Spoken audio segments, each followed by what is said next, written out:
Good evening friends, welcome back to my channel. आज मैं आप सबके साथ एक और स्कैम के बारे में डिस्कस करने आई हूँ। जो स्कैम मेरे साथ हुआ था इन द ईयर 2014। तब मैं 19 प्लस 20 ऐसे एज के रूप में थी एंड मेरा फाइनल ईयर तब चल रहा था जब मैं इस स्कैम में फंसी थी। लेकिन इससे पहले मैं आप सभी लोगों को बहुत ही दिल से थैंक यू बोलना चाहूँगी कि जो हमने स्कैम 1 वाला ब्लॉग बनाया था उसका हम लोगों का मेन मोटिव था कि लोगों के बीच में अवेयरनेस फैलाना, और आप सभी लोगों ने उस ब्लॉग को पसंद किया है और अवेयरनेस फैलाया है इस वे में कि आज वो बहुत सारे जगहों पे, देशों में इनफैक्ट हम लोगों का ब्लॉग पहुंच गया है। आप बिलीव नहीं करोगे लेकिन 4% व्यू हम लोगों को नाइजीरिया से मिला है। प्लस आप हमारे ब्लॉग के बहुत सारे कमेंट्स आप देख सकते हो जहाँ पे लोगों ने अपनी स्टोरी शेयर किया है कि उनके साथ भी वही लॉस हुआ है, एंड हमें पर्सनली व्हाट्सएप किया है, मैसेंजर में मैसेजेस आए हैं, कॉल्स आए हैं बहुत सारे, एंड लोगों ने हमें बहुत थैंक यू भी बोला है क्योंकि बहुत सारे लोग 2-3 लेवल में थे जो जहाँ से वो लोग अभी निकल चुके हैं। सो अगेन इस ब्लॉग को स्प्रेड करने के लिए आप सभी को मैं थैंक यू देना चाहती हूँ। उम्मीद है ऐसे ही आप इस ब्लॉग को जो मैं अभी बना रही हूँ स्कैम 2, इसको भी आप लोग इतना ही शेयर करोगे, अवेयरनेस फैलाओगे। और एक और चीज़, जिन्होंने अभी तक हमारा स्कैम 1 नहीं देखा है, हमने डिस्क्रिप्शन बॉक्स में लिंक दे दिया है, आप उस लिंक को क्लिक करके उस ब्लॉग को देख सकते हो क्योंकि वहाँ पे 2023 का मोस्ट रिसेंट स्कैम जो अभी बहुत ज़्यादा हो रहा है हमने वही डाला है। लेकिन चलिए अभी इस ब्लॉग को कंटिन्यू करते हैं जहाँ पे मेरे साथ जो 2014 में इंसिडेंट हुआ था मैं उसके बारे में बोलूँगी।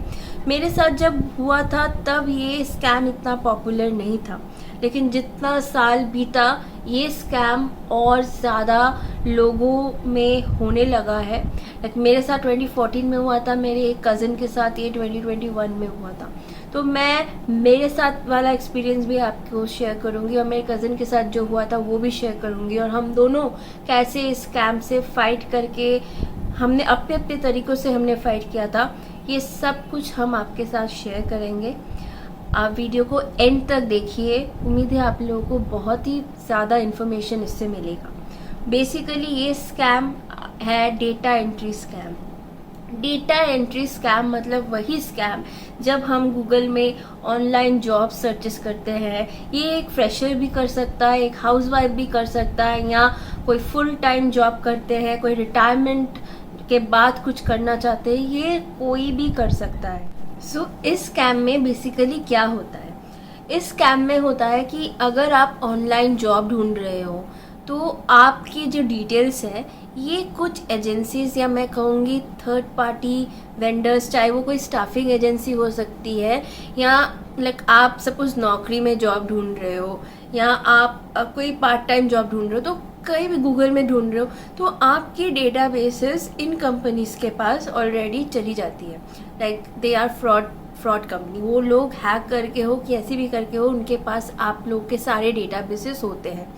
तो जैसे ही आप ऑनलाइन जॉब ढूंढते हो वहाँ पे आपको मिल जाता है कुछ एड्स ऐसे कि आप घर बैठे 20,000 30,000 ऐसे कमा सकते हो थ्रू डेटा एंट्री। अब जिनका टाइपिंग स्पीड बहुत ज़्यादा अच्छा होता है, जैसे कि मेरा टाइपिंग स्पीड काफ़ी अच्छा था, और मुझे लगा कि तब मेरा फाइनल ईयर चल रहा था, तो ये मुझे मेरी एक फ्रेंड ने आके बोला था कि क्योंकि हम लोग फाइनल ईयर में थोड़ा टाइम रहता है हम लोगों के पास, तो आई थिंक एक सेमेस्टर ख़त्म हुआ था हम लोगों का, जो 7th सेमेस्टर वो ख़त्म हुआ था, तो उसमें जो हम लोगों के पास थोड़ा टाइम था। तो उसने, मेरी फ्रेंड ने कहा था कि इस पे अगर हम लोग काम करेंगे, मेरा जो प्रोजेक्ट था वो ऐसा था कि 100 पेजेस मुझे टाइप करने हैं 10 दिन के अंदर। तो 10 दिन के अंदर, लेकिन क्या पेज रहता है, क्या मतलब एक्यूरेसी वो लोग बोल देते हैं कि 80% या पर पेज में आप बस 2-3 मिस्टेक्स कर सकते हो, ऐसे वो लोग एक बोल देते हैं। लेकिन एग्जैक्टली आपको क्या करना है, आपको क्या सॉफ्टवेयर मिलेगा, आपको क्या टाइप करना है, ये सब आपको नहीं पता होता है। तो डेटा एंट्री में स्कैम्स कैसे होते हैं, ये इनके चार टाइप में ये आपसे पैसे ले सकते हैं। फर्स्ट टाइप होता है कि रजिस्ट्रेशन फ़ी के हिसाब से, जैसे कि मैंने दिया था, लेकिन मेरा वाला रजिस्ट्रेशन फ़ी से भी ज़्यादा वो रिफंडेबल फ़ी उन्होंने कहा था। सो ये होता है सेकंड होता है कि रिफंडेबल फ़ी। सपोज़ रजिस्ट्रेशन फ़ी मतलब आप कुछ पैसा देके उनसे उनके प्रोजेक्ट में रजिस्टर करवा रहे हो, तो वो आपको रिफ़ंड नहीं करेंगे। सपोज़ आप 4,000 5,000 कुछ भी दे रहे हो, वो फ़ी वो एज अ रजिस्ट्रेशन फ़ी ले लेते हैं और उसके बाद वो रिफ़ंड नहीं करते।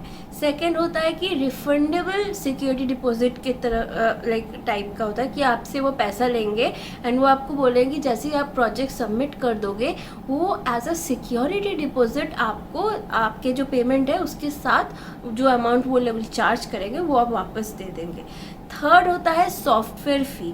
अब ये पूरा प्रोजेक्ट क्या होता है, सॉफ्टवेयर एक देता है, आपको डाउनलोड करना होता है या लिंक क्लिक करके जो भी इंस्टॉल करना होता है।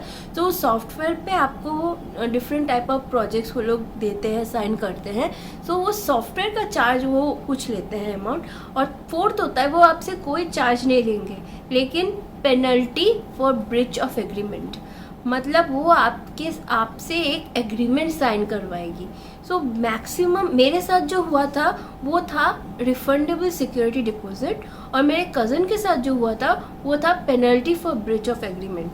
तो मैं इन दोनों पे आज बात करूँगी कि डेटा एंट्री की इन स्कैम से कैसे, मतलब कितने सारे लोग बर्बाद हो रहे हैं, कितने सारे पैसे जा रहे हैं। मुझे ज़्यादा इन्वेस्ट नहीं करना पड़ा था इस प्रोजेक्ट के लिए।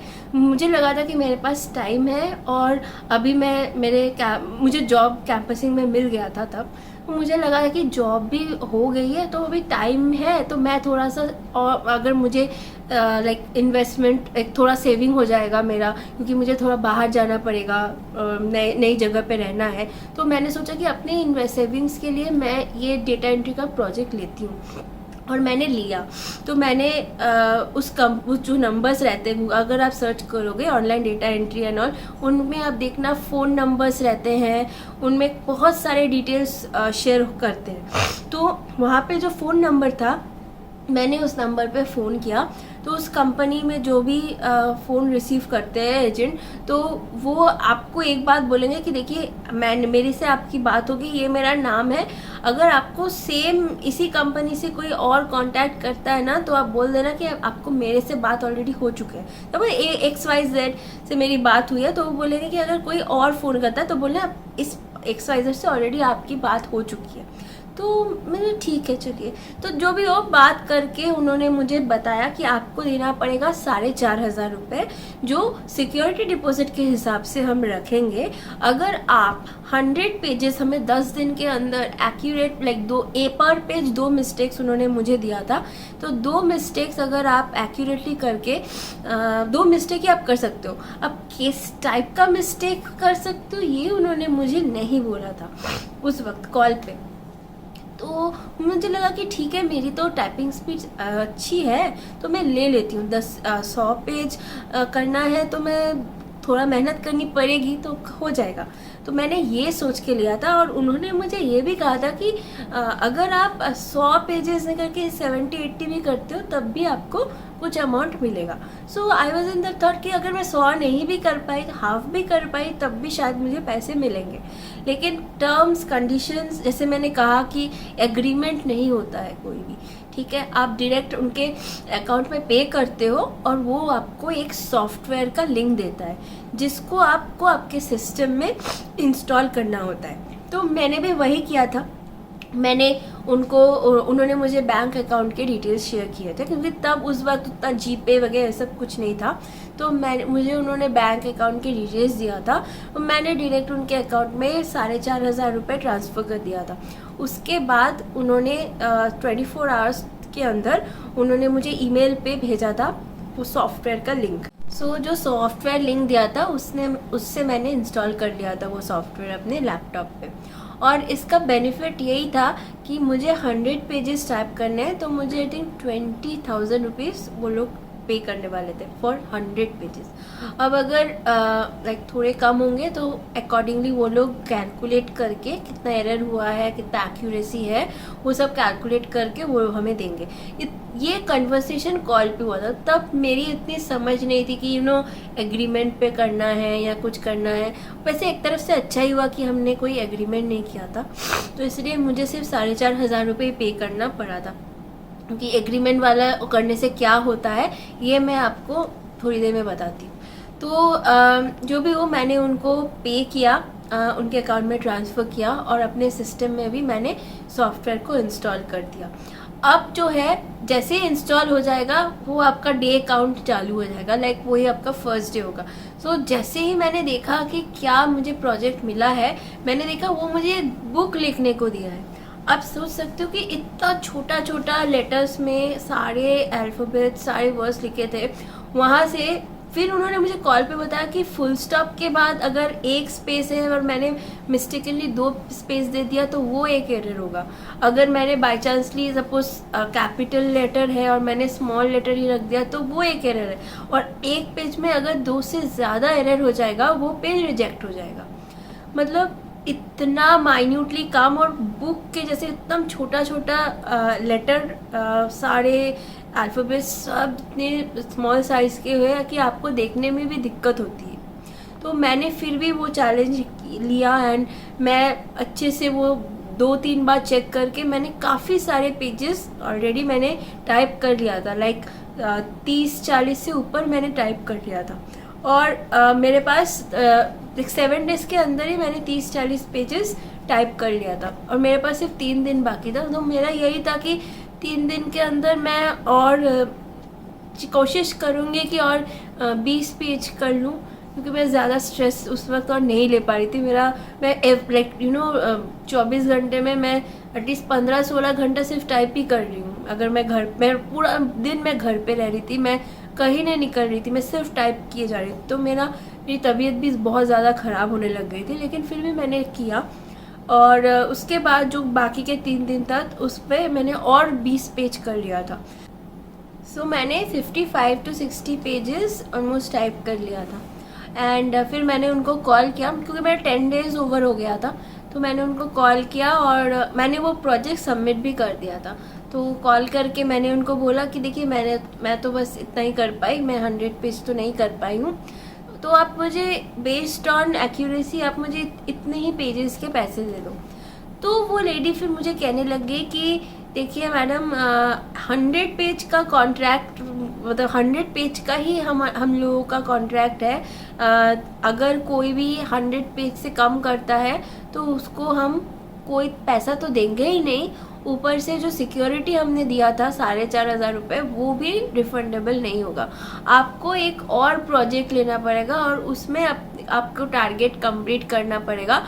और उसके बाद फिर अगर आप उसका टारगेट कंप्लीट कर पाए तो फिर हम आपने जो सिक्योरिटी डिपॉजिट दिया वो फिर हम रिटर्न करेंगे। मतलब एक और प्रोजेक्ट आप सोच सकते हो कि जो अगर 100 पेज वो लोग दे रहे तो फिर से मुझे 100 पेजेस और टाइप करने होंगे। तो मैं समझ गई उनका पॉलिसी, और मैं मतलब मेरा तबीयत भी तब ख़राब हो गया था कि इतना ज़्यादा मैंने टाइपिंग कर लिया। तो मैंने कहा देखिए मेरे लिए पॉसिबल नहीं है। तो उन्होंने कहा कि आपको कहीं भी जाना है, कंज्यूमर कोर्ट जाइए, कुछ भी जाइए, मतलब ये पैसे रिफंडेबल नहीं होंगे। उस वक्त मैंने घर में मैंने मम्मी पापा को बोला था। तो तब मेरे पापा ने मुझे ये सजेशन दिया था कि ठीक है, तुमको सबक मिल गया, अब मैं श्योर हूँ कि तुम इस ट्रैप में, ऐसे टाइप के ट्रैप में और नहीं फंसोगे। ये जो ट्रैप था ये मेरा उस साल का फर्स्ट ट्रैप था, और उसके बाद मैं और 2 और ट्रैप में फंसी थी सेम ईयर। ये फर्स्ट हुआ था क्योंकि ये मेरा 7 सेमेस्टर में के टाइम हुआ था। बाकी के जो 2 ट्रैप्स है वो 8 सेमेस्टर के बाद हुआ था, जो मैं अकॉर्डिंगली आपको बाद में बताऊंगी डेफिनेटली अपने अगले ब्लॉग में। पापा ने कहा था कि उम्मीद है इस टाइप के ट्रैप्स पे तुम नहीं फंसोगी। तो मैं बोला ठीक है। तो 4,500 रुपये जो मैंने तब गंवाए थे, मैंने उसके लिए और कुछ भी नहीं किया, मतलब मैंने कोई केस फाइल नहीं किया, क्योंकि मेरे पास तो कोई ऑथेंटिकेटेड डॉक्यूमेंट ही नहीं था। मैं किस बेसिस पे केस करूं, तो मैंने और कुछ नहीं किया। एंड उसके बाद क्या हुआ था, ये इंसिडेंट फिर मैं भूल गई थी। 2021 में मेरा एक कज़न मेरे पास कुछ दिनों के लिए कैलकाटा में रहने आया था, मेरे और मेरे हस्बैंड के साथ। तो उस वक्त उसने का भी सेम स्कैम हुआ था। लेकिन मैं बता दूं उसका स्कैम क्या हुआ था, जो उसने मुझे बताया था कि उसका एक पेनल्टी चार्ज वो लोग कर रहे थे, लाइक उसने कोई पैसा नहीं दिया था for that data entry project. उसने कोई पैसा नहीं दिया था। उसको एक एग्रीमेंट बनाया था उस कंपनी के साथ, जो कि मुंबई की साइड की कोई कंपनी थी, जहाँ पे उसने एग्रीमेंट बनाया था। और उस एग्रीमेंट में ये क्लियरली लिस्टेड था कि अगर आप प्रोजेक्ट कर पाए, कंप्लीट कर पाए, बहुत मतलब उसने कहा था कि 20-30 पेज का कॉन्ट्रैक्ट था एक, जो उसको भेजा गया था और उसको बिल्कुल भी टाइम नहीं दिया गया था। Like suppose if they are sending your 20 page contract, वो आपको बोलेंगे कि आपको 1 घंटा या मतलब थोड़ी टाइम के अंदर ही आंसर देना है। सो मेरे उस कज़न ने क्या किया था, 1 घंटे के अंदर लाइक वो जो कॉन्ट्रैक्ट उसको आया था वो उसने साइन करके सेंड कर दिया था कंपनी में। और उसके बाद उसने अच्छे से देखा नहीं था उसके टर्म्स, वहाँ पे लिखा था कि अगर वो कॉन्ट्रैक्ट एक्यूरेसी के साथ वो प्रोजेक्ट नहीं कर पाया तो आई थिंक उसको 15-20 हज़ार ऐसा कुछ अमाउंट था जो उसको देना पड़ेगा कंपनी को। सो ये उसका था। लेकिन उसको जो प्रोजेक्ट मिला था उसने 100 ऐसे नहीं था, उसको 100 पेजेस का नहीं मिला था, उसको कुछ कैप्चा एंड कुछ बुक रिव्यू ऐसा कुछ मिला था काम डेटा एंट्री का, जो उसने सक्सेसफुली कर दिया था। लेकिन फिर भी उसको ये बोला गया था कि उसका गलती है एंड वो टारगेट कंप्लीट नहीं कर पाया क्योंकि उसके मैक्सिमम पेजेस गलत है। जबकि उसने मुझे बोला कि वो अच्छे से रिव्यू किया एंड उसके कोई फ्रेंड से भी उसने हर एक चीज़ रिव्यू करवा के उसने सबमिट किया था। एंड उसके बाद भी इन लोगों ने क्या किया, रिजेक्ट कर दिया। सो ये ऐसे ही करते हैं, आप जितना भी एक्यूरेटली इनका टास्क कंप्लीट करके इनको जमा दो, प्रोजेक्ट सबमिट करो या कैसे भी करो, वो आपके प्रोजेक्ट को इमीडिएटली रिजेक्ट कर देते हैं।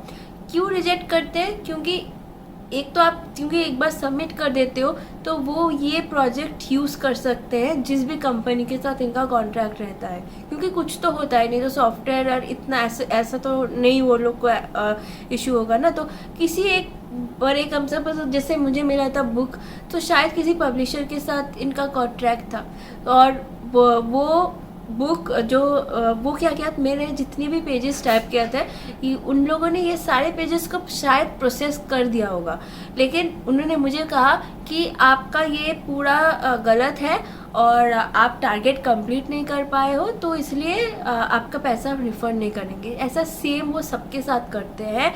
वो आपको बोलेंगे कि आपका गलत है, आपका प्रोजेक्ट रिजेक्ट हो चुका है, तो आपको पैसा तो देंगे ही नहीं, उल्टा आपसे वो पैसा चार्ज करेंगे। जो मेरे इस कज़न के साथ हुआ था, मेरा पार्ट तो मैंने बोल दिया कि मैंने पहले ही पैसा पे कर दिया था और मेरा वो ख़त्म हो गया।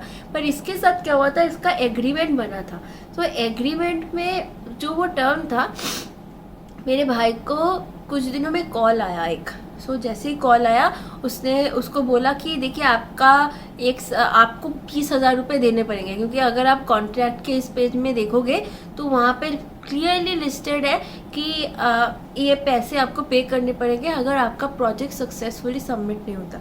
उसने डर के मारे, क्योंकि उसको कोड वगैरह लीगल में नहीं फंसना था, तो उसने 20,000 रुपये तक पे कर दिया। अब पे करने के बाद उसको लगा कि सब कुछ ठीक हो गया, वो इससे बाहर निकल गया, लेकिन ऐसा कुछ नहीं हुआ था, क्योंकि उसको फिर से कॉल आया था और उसने कहा था कि कॉन्ट्रैक्ट, मतलब ये डिफरेंट लोगों से उसको कॉल आ रहे थे, ऐसा नहीं कि एक ही जन कॉल करते, सेम कंपनी के डिफरेंट लोगों से उसको कॉल आ रहा था। तो दूसरे एक जन ने इसको कॉल किया एंड फिर बोला कि आपका कॉन्ट्रैक्ट 1 साल का, आप देख सकते हो कि 1 साल के लिए ये कॉन्ट्रैक्ट आपका हमारे कंपनी के साथ है, तो 1 साल में इतने पैसे होते हैं जो कंपनी का लॉस हुआ है। आपको और आप पे हम पुलिस केस कर रहे हैं, मतलब ये जो केस है ये कोर्ट जाएगा।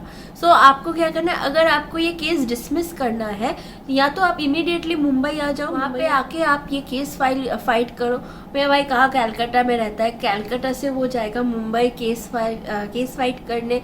वो तो डर गया, और क्योंकि वो भी तब बहुत छोटा था, कम एज का था, और इसीलिए वो डर के मेरे पास आया था कि सजेशन लेने वो आया था कि क्या करना चाहिए। तो उसको बोला गया था या तो आप इमीडिएटली मुंबई आ जाओ, आप केस फाइट करो हमारे साथ, लॉयर लेके आ जाओ, या तो आप आउट ऑफ कोर्ट सेटलमेंट कर सकते हो। आप हमें 30,000 रुपये और दे दो और आपको और ये केस फाइट नहीं करना पड़ेगा।